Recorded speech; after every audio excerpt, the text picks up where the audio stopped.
I was going to ask, did you fly both first and second seat, or always first seat? Uh, in country, there's only one person in the airplane, and that was a fact. Now, you rode in the back seat when you're getting a ride from here to there, or something, or you get in an area checkout, or that kind of thing. But generally, you just flew by yourself. Now, in Cambodia, the Cambodians spoke Cambodian or French, and I didn't. And neither did 99% of the facts. We had one fac who had was French. His mom and dad were French. He spoke French, and so he flew by himself in Cambodia. The rest of us had a French speaker. Now, what the Air Force did is they got Cambodians who spoke English. Like most of these guys were Cambodian Air Force, and there were about 5 of those that came along, and then they went through and they just went into the computer and found everybody who had French moms and dads, and they pulled them out of wherever they were. And that's one of the unique things about the Rustics is we flew with 2 people because we had the French talker in the back, and he was usually, an airman, young guy who's over there. They sent him to school how to do payroll or something, and the next thing he knows, he's getting shot at. And so these guys were having just a fantastic time. Dang. After they got used to, they get sick a lot, but after they got used to it, they stopped getting sick. We still have, that's what this rustic hat's for. That's the call sign we had. And we have reunions with this bunch. And so we got the French talkers, and we're still buddies. Well, that was my other question. How was, if it was, or how it was any different flying for the Cambodians than it was in country? The only difference was that the Cambodians were fighting out of their house. That was their town, like a KPT. That was their town. And the Khmer Rouge were hooked up with the North Vietnamese, and they even said North Koreans. And they were attacking the town. So it wasn't like, you're out in the woods fighting Ho Chi Minh's guys from here. These guys are trying to kill everybody in the town. The town was the little army outfit. And the way the Cambods did, of course, they never went anywhere without the entire family.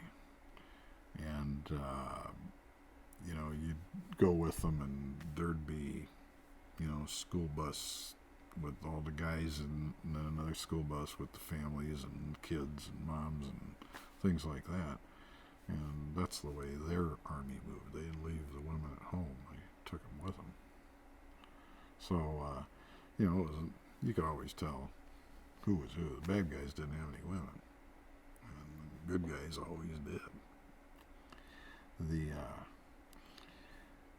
I'll give you my most disturbing moment was I was working the southwest part of Cambodia, over near their one deepwater port.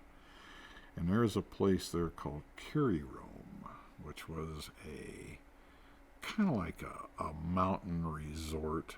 They have really a karst type geology out there where the mountain faces, where everything just went like this. And, the bigger mountains, at any rate, it was a resort thing there. And they had sent a group, army unit, like a platoon-size army unit, out there to this resort. And what they were doing is they were guarding the road between Phnom Penh and the port and watching for anybody coming through the jungle, coming down from the north. And so for 3 or 4 days, I always checked in with them. How's it going? They'd all come out and wave and everything. You'd give them an air show and stuff and go do something else. And I checked in with them one day, and they said they're getting attacked. And, so I go get over there and go flying along, and then you can see the bad guys are over in this wood line. And the good guys were trying to get out of there in their school buses, and they're all behind and under the buses, hiding because they're getting shot at. So, you shoot them up a little bit and get on the radio, and this is where you use your shortwave, talking to Todd Snoot from over there, and try and get airstrike. Well, they wouldn't give me anything. I'll bet you I argued with them for half an hour. No, can't have any. God damn it, I got troops in contact. Doesn't matter, ain't getting any. So I called the guys we knew in Phnom Penh, and they got a Cambodian T-28 airborne working. Their airplanes didn't work that well, but they got one operating. So he came up, and I'd been shooting at him with my little 30 calibers, and he had 50s on that thing. And so we strafed up the woods, and I shot my rockets and all that sort of stuff. And we told him, that's it. We got nothing else for you. And so, we did a couple of low passes and stuff. And then the Cambodian guy got hit by a 50 caliber round, and he went through his tail, but boom, he goes, holy moly, they hit me. So he went home, and I says, I'm running out of gas, I gotta go home. I'll see you tomorrow. Good luck. And I came back the next day, and there they were. They're all dead, laying out in the road. And, stuff like that, where you could have done something, but you couldn't, just pissed you off. So, it's who knows why, and I'll never know why, but, you knew where they were, you knew what to do about it, just didn't have the asset, and that was that. So, anyway, that was my worst day. When was that? Huh? What year was that? 70. That was 70? Mm-hmm. Yeah. That was probably pretty close to when I was going back. But it was a shitty thing, because there was probably in all about 30 or 40 of them there, and half of them were the civilian moms and kids, but they were all dead. And when they do that there, we'd go flying the roads. They told us one time, get out there and see if you can find Errol Flynn's kid. He was running around Cambodia making movies or something. They got him.